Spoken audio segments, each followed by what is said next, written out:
democracia e do Estado de Direito que tão arduamente foram conquistados pela sociedade brasileira.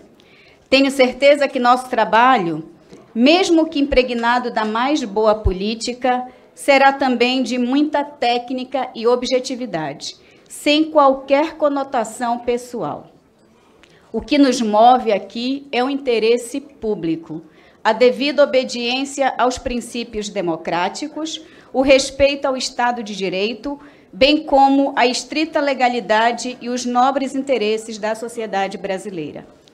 Durante quase 10.000 anos, a humanidade viveu sob o império da legalidade autoritária.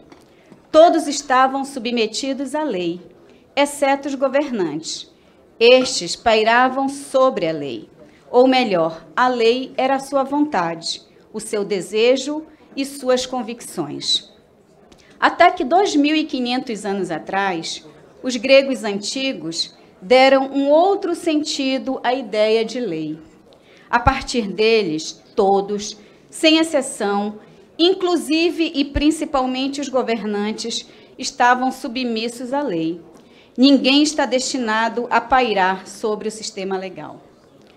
Essa foi uma conquista que a humanidade adotou como condição civilizatória sine qua non. E é justamente esse princípio civilizatório básico que está em destaque nessa nossa audiência de hoje.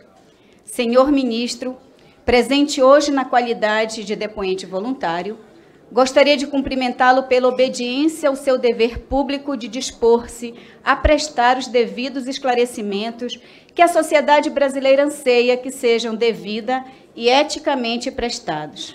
Bem como deixar claro que ninguém nesta casa tem predisposição contra a sua pessoa. Todavia, estamos aqui em busca da verdade.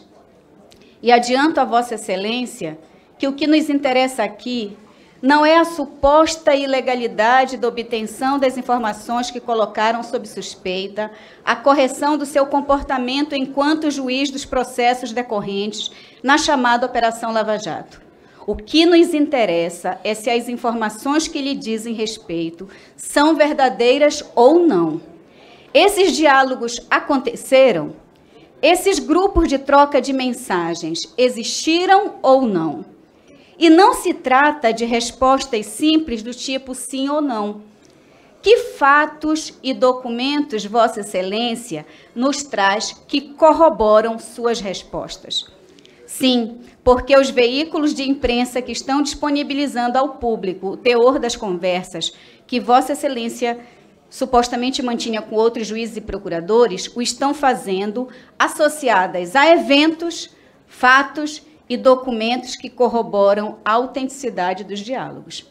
Assim, pensamos que Vossa Excelência deve, no mínimo, ter o mesmo zelo com suas respostas e esclarecimentos, pois o país merece saber a verdade e, para tanto, é necessário que ela seja cristalina e não dê margem a dúvidas.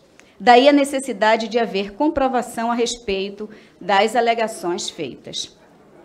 Neste sentido, pedimos-lhes que nos trate com a mesma coragem e honradez com que compareceu aqui, corroborando com a verdade. Afinal de contas, não há nunca que se admitir a possibilidade de ocultação da verdade, especialmente para fatos tão relevantes para as nossas instituições. Em qualquer lugar do mundo, sabe Vossa Excelência que uma autoridade mentir diante de uma comissão de representantes do povo é um grave crime contra a ordem democrática e o Estado de Direito. Por exemplo, o senhor que tem frequentado as instituições norte-americanas sabe muito bem como um crime desses é tratado nos Estados Unidos da América. Por outro lado, gostaria de ressaltar um importante aspecto colateral da situação que colocou o ministro Moro sob suspeita de desvio ético e legal. A primeira, no afã atabalhoado de livrar-se a qualquer custo da suspeita de atentados à ordem democrática e ao Estado de Direito que lhe paira a responsabilidade, o senhor ministro agrega mais uma tentativa de violação das liberdades democráticas. Agora é a liberdade de imprensa que está na alça de mira. a tentativa de criminalização dos jornalistas que colocaram sob o domínio público informações do mais relevante interesse social e político é outra ignominia a se juntar ao portfólio de tantas outras. Me diga, ministro, em que país democrático e sob Estado de Direito um jornalista que, obtendo informações de interesse público, é obrigado a denunciar a sua fonte? Bob Woodward e Carl Bernstein foram inibidos pelo Estado por conta das matérias do escândalo de Watergate. Glenn Greenwald foi perseguido ao tornar públicos os arquivos da Agência de Segurança Nacional dos Estados Unidos da América? Não. Ganhou o maior prêmio do jornalismo mundial. O modo como foi conseguidas as informações, se foi legal ou ilegal, isso não é responsabilidade do jornalista. Sua responsabilidade é verificar se as informações são autênticas ou não e publicá-las. Se foram obtidas de modo legal ou ilegal, essa apuração é responsabilidade do Estado. Por outro lado, a questão central, nos parece, que é aferir se o teor das mensagens é verdadeiro, se as conclusões de práticas lesivas às instituições democráticas e ao Estado de Direito são verdadeiras ou não.